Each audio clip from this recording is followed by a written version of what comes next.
అవనిని bus ఇట్లా గుద్దడానికి వస్తూ ఉంటే అప్పుడే అటువైపుగా చక్రధర్ కూడా వచ్చి ఉంటాడు.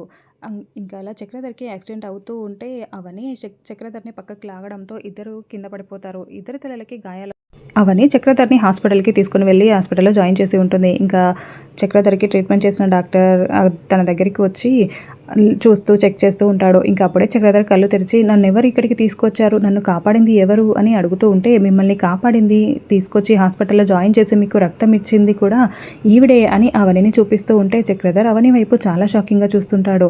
నువ్వు నన్ను కాపాడడం ఏంటి? అని అంటూ ఉంటే మేము ఎప్పుడు నీ చావు కోరుకోలేదు. మేము కోరుకున్నది గుర్తింపు. మా అమ్మకి భర్తగా నువ్వే భర్తవి అనే గుర్తింపు మాత్రమే మేము కోరుకున్నాము.